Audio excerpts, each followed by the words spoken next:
Alright, I come out here one night this week. This is Friday night right now.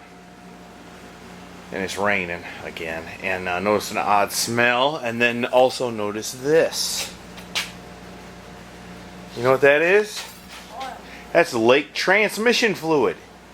At $4 a quart.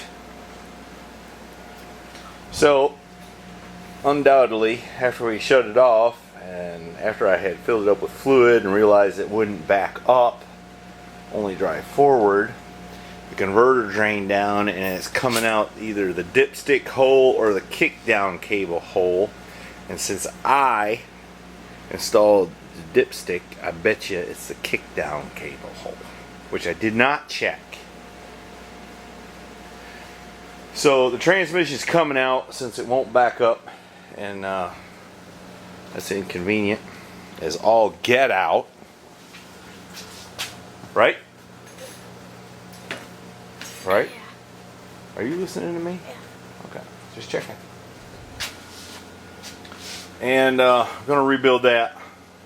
Push this junk outside, and I'm gonna work on something else tomorrow. I'm not gonna waste my time on this thing on the weekend, or at least this weekend.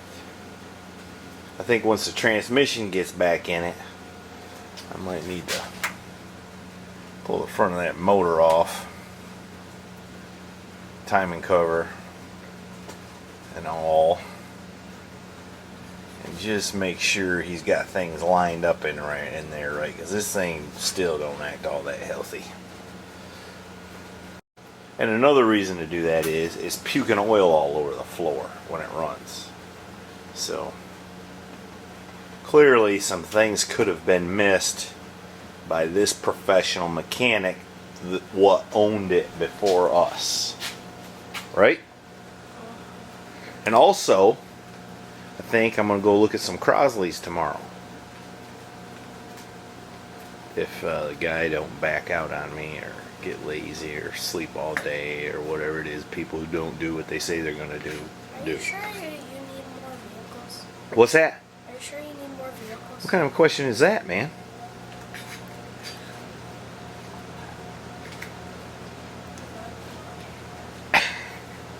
This is what I don't understand. There's a puddle here, but it don't connect there. I just jacked it up and it's dripping there. How could oil be coming from there? Let's look and investigate. Oh, and don't give me no crap about him wearing flip-flops in the shop.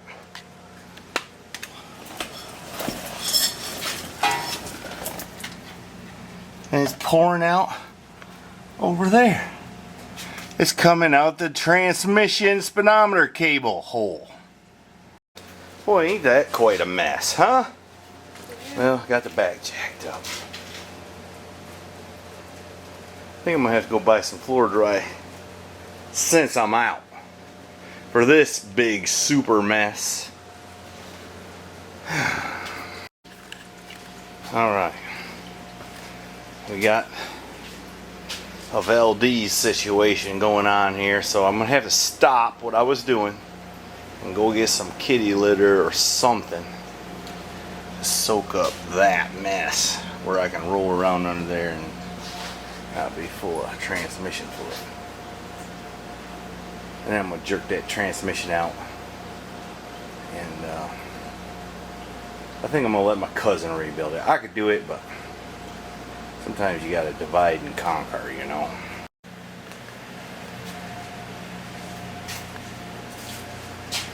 So much for that built motor and transmission, huh? I don't know. I think the engine might be okay. Transmission sure ain't, but get the engine to stop puking oil all over the floor and make sure the timing gear is on there right. I believe it'll live. Tighten up all the header bolts too. I gotta remember to do that. They were loose. This will make a pretty nice truck. I'm a little mad at it at the moment, but it'll make a nice truck. Alright, we're back. We bought some kitty litter. Don't believe it, right there it is. And we spread some on the puddles, and while it's soaking up, I'm gonna take the dry shaft out that I just put in the other day. Alright, now we're laying under the truck. And I noticed when I took the bolt out of the torque converter there that the gap opened up. And right now the torque converter is pushed as close to the flywheel as it will go. That's quite a little gap. So that means that flywheel, or flex plate as some call it, was tweaked quite a lot. It seems to me the starter did sound a little odd. Anyway, we'll have to investigate why that is. Obviously the nose up in there is hitting the crankshaft for whatever reason. Anyway, in retrospect, or hindsight, I should have just pulled the engine and transmission out of this and went through them both just to make sure it wasn't junk, as is often the case when it's built. Alright, it ain't too late. It's like 8 something. 8:30 maybe, I don't know. Anyway, transmission's out.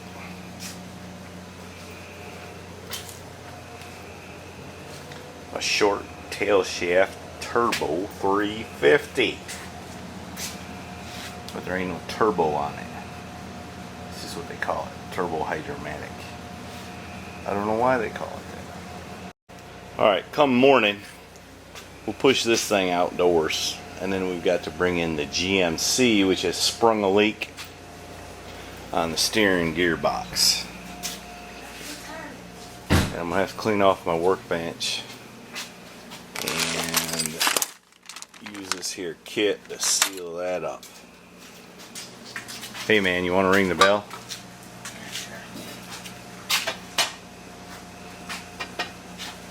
Oh, it's later than I thought. It's 9:20. I guess I did my math wrong. What? I did my math wrong. I guess I can't read Army hours. I thought it was 8 o'clock.